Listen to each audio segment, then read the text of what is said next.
You're listening to Business Stories with Ryan Arcoraci, where I speak to business professionals from all walks of life. Thanks for listening, and let's get to it. Okay, hello everybody. This is Ryan, and today's special guest is somebody I've known practically really all my life. My own father, John Arcoraci. Thank you for being a guest on my podcast, Dad. Thank you for having me. I didn't think you'd care. Oh, of course I care. Of course I care. So, you are an entrepreneur in your own right years ago as you started to get involved in doing upholstery. Correct. So talk to us about, and I remember when I was a kid you doing it a lot, but I don't really remember how you started doing it. So tell us about that. Well, it was prior to your birth. Yeah. Hobby. I think I just said earlier, we moved out of a 2-bedroom house into a 4-bedroom house, and we never realized how small the house was until we put the furniture from that house into this one. Mm-hmm. So, and then it was enough saving up for the down payment on the house, so it was like, I'm crazy about buying furniture, but then I've always been interested in how they do upholstery, how they recover, which was popular at that time. Now it's a dead profession because we have disposable furniture. Yeah. But in those days, everybody, if they had a favorite chair or a couch that just fit right, then they would have it reupholstered. So I basically self-taught. I bought myself a book, and I find furniture on the streets, and I tear it apart and replace everything, the springs and all, and just continue doing it. And then I think somebody asked me, in fact, it was a coworker, they had 2 matching recliners, and they always liked that feature. Mm-hmm. So they thought, well, if you can reupholster these in the same fabric, we could continue having a matching set because they couldn't buy a matching set. Mm-hmm. So that was my first job. And from there on, I just word of mouth. Mostly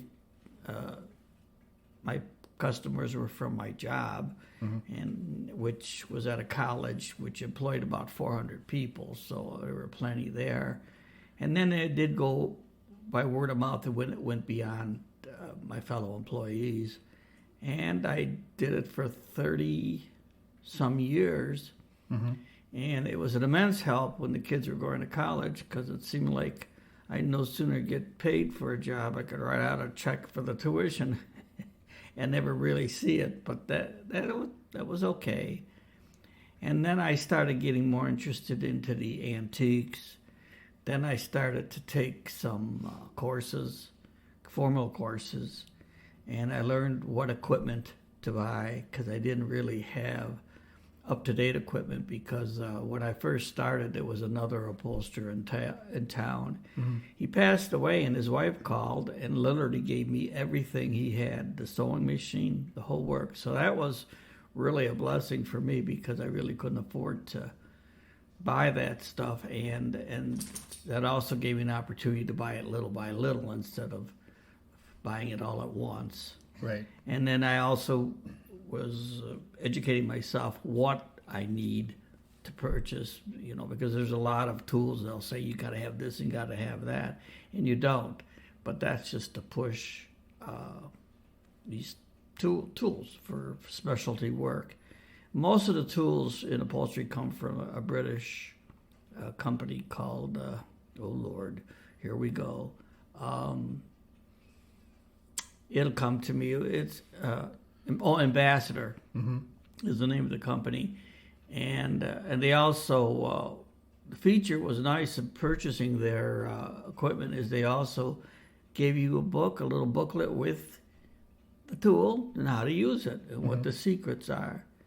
And I think I retired in 2001. Yeah, and I quit the part-time job because a lot of the people had the attitude because I retired I could do more, but I actually wanted to do less and do my own antiques. I started doing it for my children and whatnot. And now I just do it when somebody requests. I don't advertise because, like I say, I don't want to be consumed by the responsibility of meeting these deadlines anymore. Mm-hmm. So, but at the beginning, it was a passion you followed. Yeah. It was like I told you earlier, it was almost therapeutic. It was just a nice hobby. You could go at your own pace. And one thing I liked it is if you did make a mistake, you could always correct it. Mm-hmm. It wasn't like a reversible mistake. Yeah. And then I remember another tradesman told me, he says the difference between a professional and a non-professional is they know how to fix their mistakes, and that's right. exactly. And most people will not admit it, but even if you got years experience, there are times you do make a mistake. Yeah. And so that's part of the training. Yeah. And like I said, it was just enjoyable. It wasn't. The only pressure would be when you have a customer that's in a hurry. They want something done for a wedding. Right. But as the years went by, I learned to say, you've got to give me time because haste makes waste. I don't want to deal with you calling me. And, you almost have to take charge so that you can do a good job and they'll be happy with it at the end. Yeah. So it evolved into where you eventually got to work for New York State Corrections. Right? Well, yeah. And then you became which is interesting because yes. you took this and you turned it into a job of being a teacher for upholstery. Yeah, right? In my 40s, I accepted a position. I was working in the college mailroom, and then at the prison, I was a supervisor for the mailroom and a warehouse system, and it was a desk job. It was nice. Mm-hmm. But when I interviewed for the job, I made it clear that I have to work now for retirement because in New York State, your pension is determined by your highest salary, mm-hmm. whether it was 20 years ago or at the end of the career, which was mostly the common scenario. And that's what I was heading for. Mm-hmm.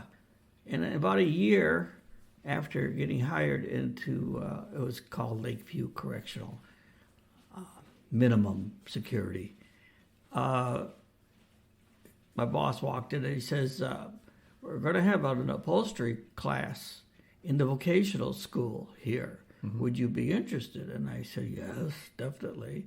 Plus, it would be about 10 grades higher than I was, so there's my goal toward retirement. So higher pay? Definitely. Yeah. And then, but the only thing is my education, I had a 2-year associate degree in business, and it was inadequate. But over the years, I did take courses and try to build up my credits. And they checked my record, mm-hmm. With the registrars at the colleges I went to. Yeah. And they told me I only needed, though you're testing my memory, I think maybe 14 or 16 credits mm-hmm. in education.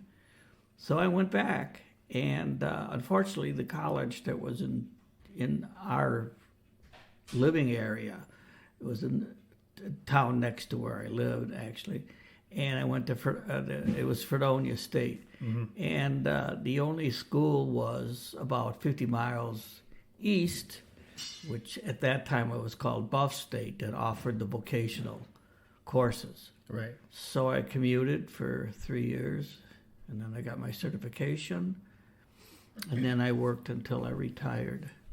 The last 5 years I taught female. So what was it like going from doing upholstery to teaching it? How did that feel? I mean, it's got to be good because you're teaching people that are in prison, obviously, but you're giving them hope with a trade. Right. But that also, I'm sure, was challenging at times, right? Absolutely, because a lot of them dropped out of school. Yeah. A lot of them, I had to bring them up to an academic level so they could measure and do things properly. Yeah. I always taught with the idea, I don't expect you to be perfect, but that's what you want to aim for. Mm-hmm. You don't want to settle for less, because if you settle for less, that's what you get.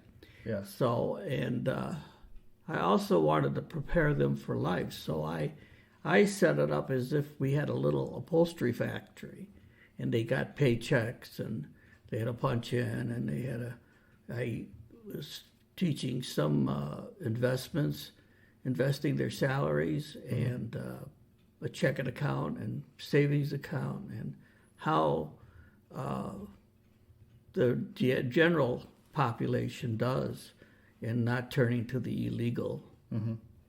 I understand why they did, because they could sell drugs and make what I made in 6 months. So I'm not being sympathetic, but you got to face facts. Right. But anyway, it was fun. I enjoyed it. It was challenging because when I began to teach, the state just offered me this big room, and I had to set it up. Mm-hmm. And that was a challenge because of the regulations and requirements. But once I got that through, and I would say in about 6 months of teaching and kind of bouncing from different ideas and how to handle this, plus requiring meeting the requirements. But that was kind of hard. But anyway, I did it, and I taught for, I think, 12 years, and then I retired. The only thing that got a little difficult was the state was kind of like implying and strengthening the point in all these regulations that the state required you to meet. Mm-hmm. And that was getting difficult because, like, a lot of teachers will say this, I'm spending more time trying to meet these requirements than I am teaching, but that's just the way it works out. Yeah. So was there any good positive stories from the students you worked with or that you've heard? We're actually not allowed to... Sorry, that's the dog in the background. So... I told you that's what's going to happen. I know. It's okay. Anyway, the one experience which was funny is, as I was trying to say, I said earlier, you cannot really communicate with your students in the public. In other words, they don't want you to communicate. You can't, create a relationship or. Right. It happens, but that's basically what they would hope. Yeah. Anyway, I did go to a state fair in Syracuse, New York. Now, most of my students came from New York City area. Right. So, and lo and behold, here I am. I'm walking past one of my female students, and she says, "Oh, Mr. A," and I said, "Well, we're not supposed to talk, but oh, I want to say hello and how you doing?" So I says, "Well, what kind of work are you doing now? You have a job?" "Oh, yeah." She says, "I'm a stripper." And I says, "I didn't teach that, did I?" She says, "I'm joking. I'm just got a job with an upholstery company that does mass work." Oh. And she says, they start you off as a stripper, taking the old fabric off, and you learn... Stripping the fabric. Stripping the fabric. I see. Right. Yeah. And she says she was going to be promoted to start upholstering the outside of the chair because she was doing so well. And she said, her supervisor says, "You must have had some kind of training." And, she said, "Yeah." Yeah. And that was a positive. And then I did bump into a young man who was working in an upholstery shop, cleaning up and whatnot, and they started him really at the bottom. Mm-hmm. But they said that what they did at this particular institution is they would let them clean up and observe what the professionals were doing, mm-hmm. and then they would come to you and say, "What part would you like to start with?" Yeah. And he says, "Well, I'd like to show how I can make cushions." Mm-hmm. And of course, because he said that and he explained the process, that was his job at the time I met him, and he says he liked it. And they also taught him a lot of modern methods, which I didn't even know. But of course, some of these factories have the tools that the average of in-house upholstery doesn't have. Yeah. And he seemed to be pretty proud of himself. And those are the only two experiences. I've never really bumped into anybody. I always do wonder how they're doing, but that's every teacher, I think. So at this point, when you met them, they were out, right? Yes, they were out, and they also been out. Yeah. Because a lot of them, 33% go back in. Yeah. That's the process. Yeah, yeah. Well, it's been interesting. Thank you for being on the episode. Any parting words for the listeners out there who are maybe interested in a trade now or involved in a trade, Right. whether it's upholstery or carpeting, flooring, painting? What kind of advice do you have for those people out there with your experience? Well, everybody pushes college. Yeah. But not all of us fit the requirements. And I mean, we all can't be Einstein, so naturally, you're still going to need people who can swing a hammer or do plumbing. And don't be afraid of it, because most trades, when you get going on them, what you feared about them being difficult, you're going to start saying something like, oh, anybody can do this because you're doing it and you learned it. Yeah. And because it's repetitious, you only have one way to go, and that's to improve. Right. Where a lot of academic jobs, again, you can excel, but there's always changes, and it's like a new learning, a different program, or where when you go into a basic like carpentry, you learn one thing, you learn the next, and you learn the next, and learn the next. And before you know it, you can frame a house, you can install windows, you can install doors. Yeah. And I kind of had wished when I was young, I went into learning a trade, because I found out over the years I like doing things with my hands. Yeah. But back in the 60s, go to college. So yeah. Well, I'm learning that now. A lot of people are saying, I mean, I went to a trade convention, and they talked about how a lot of kids don't understand, like, it's good to learn a trade, and you can actually make a lot of money, and you can grow, and you can become, you can have a sustainable career or business with trade, learning a trade. But I think even when I was younger, it was like, oh, well, you're not going to be a plumber, are you? Or you're not going to be. It was like a put down. It was like a put down, and I think that's completely wrong. No, I think absolutely. It's a great commendable thing to do, and people need tradesmen. I mean, they're going to need them forever. When something breaks, who they're going to call? They're not going to call the local professor at the university. Right. So. Yeah. And also, not only that, the trades create well-paying jobs, and the benefits are phenomenal if you go union. Right. And also, I've heard a lot of men learn after they master one trade, they go into another one. Right. Right. And then a lot of them open up their own businesses. Yep. You have just as many opportunities with a trade education as you do with any other. It just depends what you do with it. And I think the nice thing, too, is you can pass it down from generation to generation to generation, and you can have these companies family-owned for decades, hundreds of years. That's how they start. Yeah. And it's a beautiful thing. So. Yeah. All right, Dad. Well, thank you so much for being on our show, and I'm sure I'll talk to you again soon. Absolutely. Thanks for listening to today's episode. If you're interested in becoming an episode sponsor, please email me at livingryan@gmail.com. And thank you so much.